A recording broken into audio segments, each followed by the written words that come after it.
तो कक्षा 11वीं के सभी बच्चों का स्वागत है। और आज हम एक बहुत ही महत्वपूर्ण प्रश्न करने वाले हैं फिजिक्स के अंदर कि भौतिक समीकरण भी वर्ग माइनस भी वर्ग बराबर यू वर्ग धन 2as की शुद्धता की जांच कीजिए। तो इसकी जो शुद्धता की जांच करनी है हमें, वो विमीय विधि से करनी है। ठीक है। अब क्या विमीय विधि है, कैसे जांच होती है, एक एक करके सभी चीज़ों को समझना है। तो जो भी हमें भौतिक समीकरण दिया रहेगा उसके दो पक्ष होंगे। एक तो बराबर के इस तरफ वाला पक्ष जिसे हम LHS कहते हैं, और एक बराबर के इस तरफ वाला पक्ष होता है जिसे हम RHS कहते हैं। तो हम सबसे पहले क्या करेंगे, जो हमें भौतिक समीकरण दिया रहेगा वो हम लिखना स्टार्ट करेंगे। तो हमने लिखा दिया गया भौतिक समीकरण। अब जो भी हमें समीकरण दिया रहेगा, और मैं ऐसे और भी भौतिक समीकरण आपको करवाऊंगा हल, जिससे जो भी आपकी NCERT की बुक में है या जो आपकी सिलेबस में है वो सब करवा दूंगा, जिससे आपकी प्रैक्टिस भी हो जाएगी। तो बहुत ध्यान से समझना है। जो भौतिक समीकरण हमें दिया गया है वो है भी वर्ग बराबर यू वर्ग धन 2as। ठीक है। ये गति का तीसरा समीकरण है। आप सभी अगर जानते हो कि गति का तीसरा समीकरण होता है, तो जब भी हमें इसकी शुद्धता की जांच करनी है, शुद्धता की जांच करने का मतलब होता है कि हमें बताना है कि ये समीकरण शुद्ध है या नहीं। तो वो हम जांच करते हैं विमीय विधि से। कैसे? सबसे पहले हम LHS ले लेते हैं। ठीक है। स्टेप बाय स्टेप मैं आपको बता रहा हूँ, आपको बड़े ध्यान से समझना है। तो हम LHS लेने पर इस तरीके से लिखेंगे, LHS लेने पर, और ये पूरा भी वर्ग जो लिखा है वो हमने लिख लिया। अब आपको सवाल में दिया जाएगा, और हो सकता है कि ना भी दिया जाए, दोनों ही केस में हम समझेंगे, क्योंकि सवाल में आपको हो सकता है बता दें कि भी क्या है और यू क्या है और ए क्या है और एस क्या है। लेकिन कभी कभी एग्जामिनर क्या करता क्या है कि वो ये समझ लेता है कि ये तो गति का तीसरा समीकरण है, तो ये तो बच्चे बच्चे को पता होगा कि यू प्रारंभिक वेग है, भी अंतिम वेग है, ए त्वरण है और एस विस्थापन है। तो वो इस तरीके से समझ लेता है और नहीं देता है, जैसे ये सवाल आ गया। तो अपन को क्या करना है, हर सिचुएशन के लिए रेडी रहना है। तो अपन ने LHS ले लिया भी स्क्वायर। अब भी क्या होता है, अंतिम वेग होता है, तो एक प्रकार का वेग ही है। तो हम इसका पूरा नाम लिखेंगे, जो हम हिंदी में इसे बोलते हैं, भी को बोलते हैं अंतिम वेग।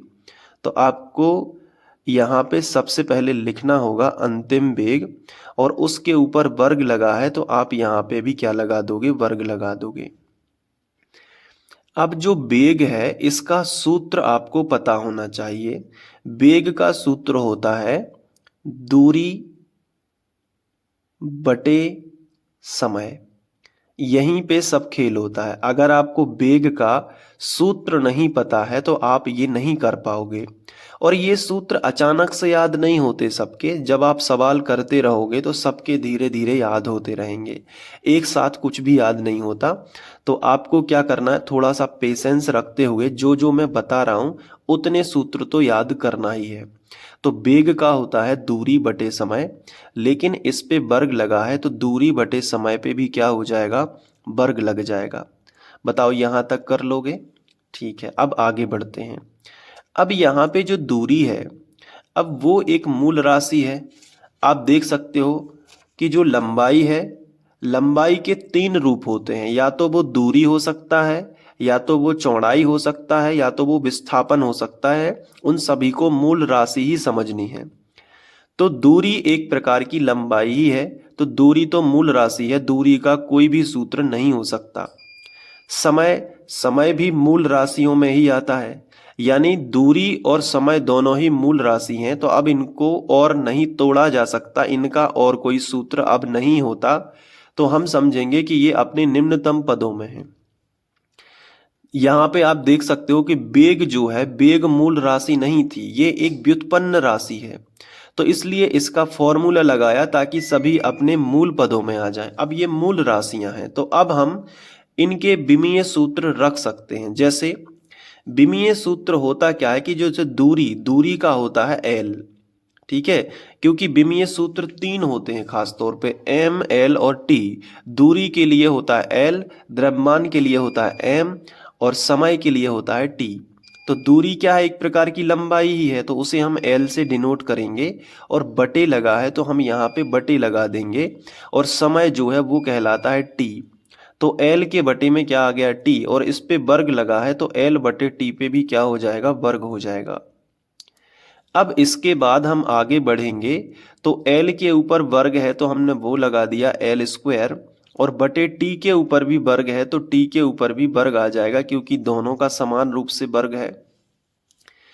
अब होगा क्या यहाँ पे कि जो t के ऊपर 2 की घात है, इसको हम l के सीधे में लिखेंगे गुणा में। तो बटे वाली चीज को जब गुणा में लेके आएंगे तो जो उसकी घात होती है ना, उसका चिन्ह बदल जाएगा। तो देखो एल स्क्वायर को तो हम ज्यों का त्यों लिख रहे हैं, उससे तो हमें कोई लेना देना नहीं है अभी। और जो टी स्क्वायर है इसको हम ऊपर लेके जा रहे हैं तो इनटू में आ जाएगा एल के सामने, तो टी के ऊपर आ जाएगी -2 की घात, क्योंकि नीचे +2 की घात थी तो ऊपर आ गई -2 की घात।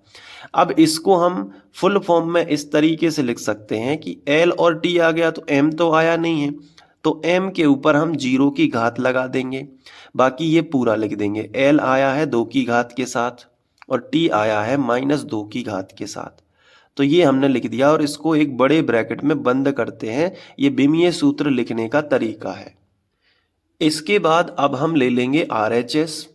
तो हमने RHS यानी दूसरा पक्ष लिया राइट हैंड साइड, और राइट हैंड साइड क्या है, u स्क्वायर प्लस 2as, यही है ना राइट हैंड साइड, तो हमने इसको लिख लिया। अब बराबर के नीचे हमने बराबर लगा लिया। अब u क्या है, तो u प्रारंभिक वेग है। मैंने आपको बताया कि ये या तो सवाल में लिखा रहेगा या फिर आपको खुद से समझना है, क्योंकि गति के समीकरण में अक्सर होता क्या है कि एग्जामिनर ये समझ लेता है कि आपको ये पता ही होगा। u प्रारंभिक वेग है, वर्ग लगा है तो वर्ग लगा देते हैं, प्लस है तो प्लस लगा दिया, फिर 2 है तो 2 लिख दिया। अब a क्या है, a त्वरण होता है। आपको इसको भी ध्यान रखना है कि a क्या होता है, त्वरण होता है, और s होता है विस्थापन। तो इनके बीच में कोई भी चिन्ह नहीं है तो गुणा गुणा करके लिखना है। प्लस केवल यहाँ था तो प्लस हमने यहाँ पे लगा लिया। अब 2 गुणित a क्या है, त्वरण है तो त्वरण लिख दिया, और s क्या है, विस्थापन है, तो हमने यहाँ पे क्या लिख दिया, हमने यहाँ पे विस्थापन लिख दिया। इतना समझ आ गया। अब हमें क्या करना है, जो प्रारंभिक वेग होता है उसका वेग का सूत्र क्या होता है, दूरी बटे समय, अभी अभी आपको बताया। तो वेग का सूत्र तो आप याद ही कर लो, दूरी बटे समय, दूरी बटे समय हो गया। और देखो u का वर्ग था तो प्रारंभिक वेग का वर्ग है तो दूरी बटे समय पे भी क्या हो जाएगा, वर्ग हो जाएगा, +2। त्वरण का सूत्र होता है वेग बटे समय, वेग बटे समय। त्वरण का सूत्र भी आपको याद कर लेना है, सूत्र तो याद चाहिए ही चाहिए अगर ये सवाल सीखना है। तो धीरे धीरे याद होंगे, जैसे अभी वेग का हमें याद हो गया था, लेकिन अब नई चीज आ चुकी है त्वरण, तो त्वरण का भी याद हो जाएगा, वो आज से याद कर लेना। वेग बटे समय होता है त्वरण का सूत्र, वेग बटे समय। और गुणित में क्या है, तो गुणित में आपके पास है विस्थापन, तो आपने यहाँ पे क्या लिख दिया, विस्थापन। अब थोड़ा ध्यान से और बहुत अच्छे समझना आगे का स्टेप। जो दूरी का वर्ग है उसको तो हम दूरी वर्ग लिख सकते हैं, लेकिन और जिन नीचे समय है तो हम समय का भी वर्ग लिख सकते हैं। तो हमने लिखा दूरी का वर्ग और बटे समय का भी वर्ग हमने कर दिया, अलग अलग वर्ग हमने कर दिया। लेकिन आपको थोड़ा समझना चाहिए कि हम दूरी का l क्यों नहीं रख रहे हैं और समय का t क्यों नहीं रख रहे हैं, क्योंकि अभी हमारे समीकरण में व्युत्पन्न राशि उपस्थित है जो कि है वेग। वेग का और भी सूत्र होता है, तो पहले हम इसको और तोड़ लेंगे इसके निम्नतम पदों में, फिर उसके बाद हम mlt रखना शुरू करते हैं। तो +2 है तो 2, और गुणित वेग का सूत्र होता है दूरी बटे समय, दूरी बटे समय वेग का खुद ही सूत्र होता है दूरी बटे समय। लेकिन वेग का सूत्र होता है दूरी बटे समय, लेकिन बटे में एक समय तो लिखा है, तो वो समय कहाँ जाएगा, तो वो समय बटे में लिखा है ना, तो हम बटे में ही लिख देंगे समय। तो एक समय और आ गया हमारे पास, ठीक है, और एक वेग से आया। तो त्वरण के लिए आप ये भी बोल सकते हो कि दूरी बटे समय स्क्वायर, क्योंकि दो समय हैं।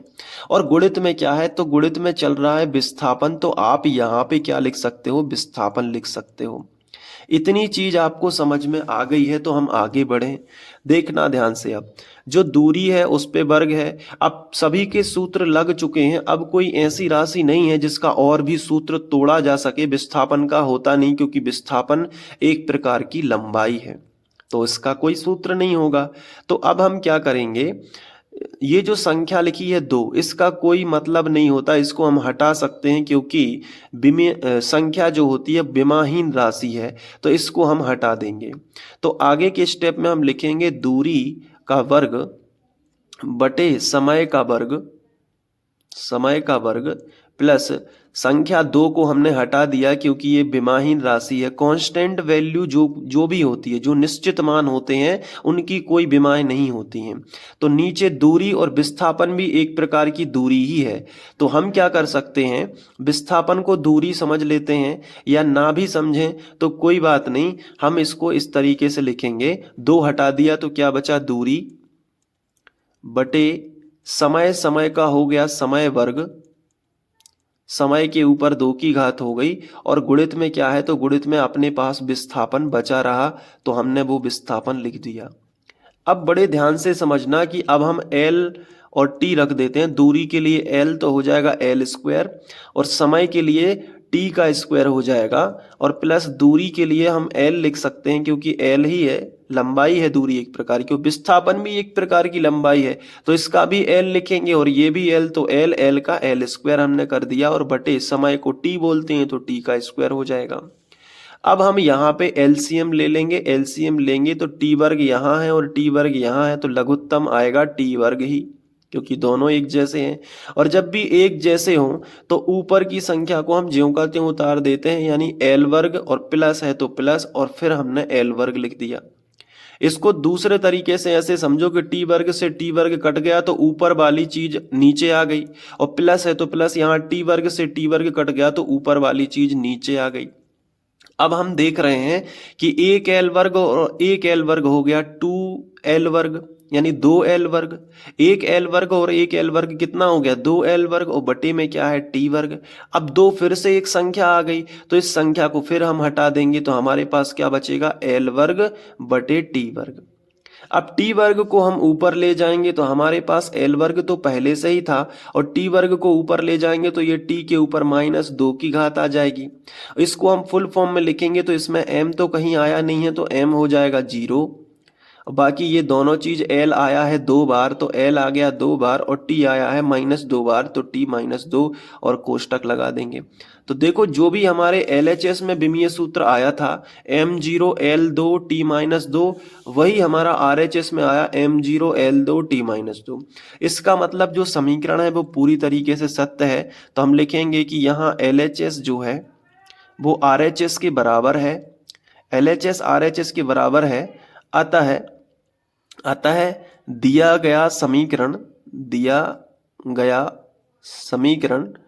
पूर्णतः शुद्ध है। तो ये जो बेटा आपको करके आना इस तरीके से एग्जाम में। और अब जो है आप इसको नोट कर लीजिए, ताकि आप अपने नोट्स में लिख सकें। तो यहाँ से आपको स्क्रीनशॉट या वीडियो को पॉज करके आप नोट कर सकते हैं। ये देखिए,